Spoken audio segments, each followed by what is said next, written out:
Ingon siya na, hindi ako nabayaran nila ng 1 million eh.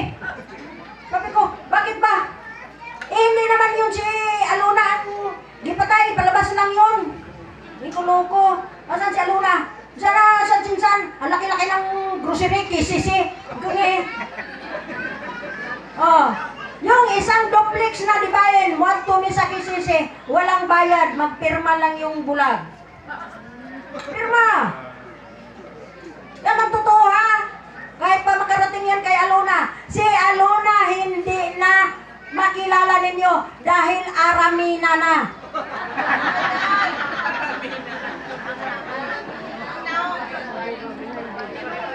Totoo yan.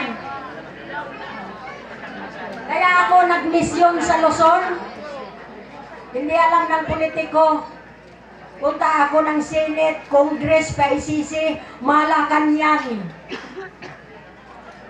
Ma'am, anong atin? May pasinti ako eh. Sino pasinti mo? Huwag ka na magtanong. Wadya ka lang.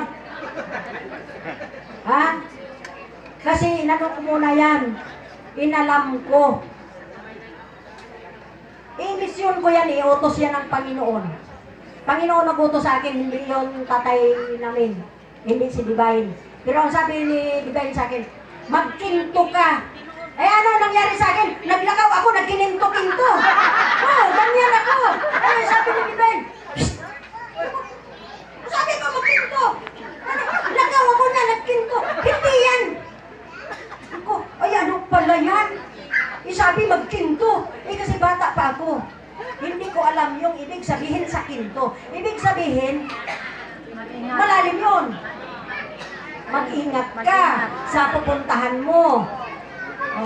Kaya pag sinabi yan ng tatay, tumira ka sa kubo, Jackie, huwag ka tumira sa mag-ara na bahay.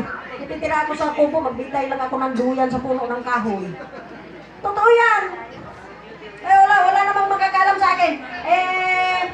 Pumunta sa akin si Atty. Pilicen at saka si Dr. Goso. Alam ni Engineer Villapando yan. Ito, alam nila ni Ani yan. Makipag-meeting tungkol sa minahang bayan. Na ito naman si Engineer Villapando, ibinuangan ni Policar. Yan ang totoo, magkabulgaran na lang tayo. Kasi ito na, dumating itong dalawang abogado at saka doktor. Sabi sa akin, dapat daw mag-hotel, restaurant. Ano hotel, restaurant? Dito magluto ako. Masarap niluto ko para makakain sila. Sabi niya Tommy sa akin, ito yung tirahan mo? Oo, bakit attorney? Anong problema? Sabi naman ni Dr. Goso, bakit ka nakatira ng ganito? Bakit kayo pumunta sa tirahan ko? Ibig ko sabihin, kung saan ako nakatira, welcome kayo. Kasi malinis yung konsensya ko. Kahit kubo yung tinirahan ko. Sabi naman ni Dr. Goso, kaninong bahay yan? Sa asawa ko. Nag-retire yung asawa ko, kaya yun ang bahay niya. Dito ako sa kubo. Sabi ba naman dito ka sa kubo? Presko. Kasi yung taas, nano ko lang yun ng net. Tapos lagyan ko lang ng kortina. Presko, fresh air. Sabi ng asawa ko, bakit ka ba rin dyan sa kubo? Hindi ka dito sa bahay natin. Pabayaan mo na ako para makita ng mga tao. Isa akong mahirap.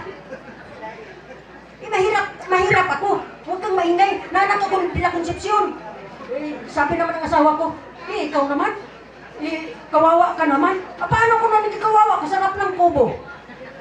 Ha? Nabay kanta ng kuwan. Di ba yung bahay na mansyon at saka kubo?